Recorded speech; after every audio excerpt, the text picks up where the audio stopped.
The development of conservative media and So that's the very- bubbles and the I think become really a problem in the last few years.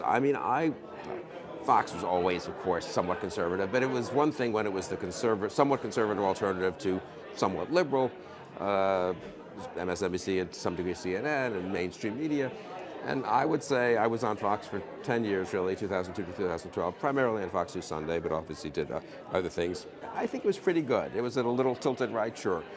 I left in 2012 in a disagreement with Roger Ailes, and it's wrong for me to say that since I left it all went downhill, but I think that did coincide with, in the second term of Obama, particularly a sort of ramping up of the, now Fox is sort of 75% of it seems to be, birther-like coverage of different issues. So that's been, I think, bad. And you put that together with the social media and the segmentation of everyone into bubbles, and I think there's some truth to that. Why do you think that happened on Fox?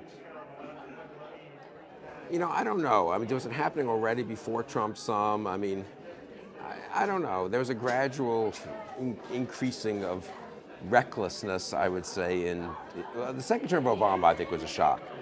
The re-election over Romney, I think that was a shock to the system. That was like, we're losing our country for a certain chunk of Fox viewers, as opposed to, that was an unfortunate election with Obama, but with the Tea Party won, the Republicans won the House in 2010, checked Obama really in 2011-12. So did that strike you as an organic reaction to events as opposed to a marketing decision? So I think it's both. I mean, because there was the organic reaction, and I found this a little in speaking and stuff. One other thing I would put in, though, is the Obama administration was more left-wing in 2013, the second term, than the first term. So I think things objectively changed some.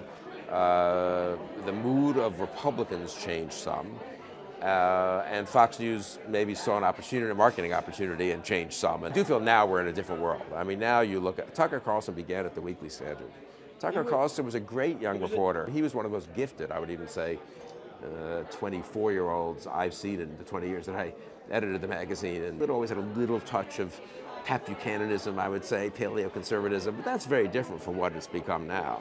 Where you really are, I mean, it is close now to racism, I mean, I don't know if it's racism exactly, but an ethno-nationalism of some kind, let's call it. And a real, both a combination of dumbing down, as you said earlier, and stirring people's emotions in a very unhealthy way. As someone who knows Tucker, who hired Tucker, have you talked to him about this change? We'll go back to one other thing. You mentioned a disagreement with Ailes that caused you to leave Fox. What was the disagreement? I mean, didn't talk about something. He asked me to do something. It was nothing to do with anything I said on the air. He wasn't trying to tell me what to say. He was always good that way, I've got to say. He wanted me to call up people here in Washington and basically blackball someone who would run afoul of him, and a totally separate matter in New York. And it seemed kind of crazy to me, and totally, I wasn't going to do it. I had no reason to believe that. I didn't know what had happened, but I wasn't going to just take his word for it and start calling about some other person I slightly knew. Yeah. Say, don't hire this person.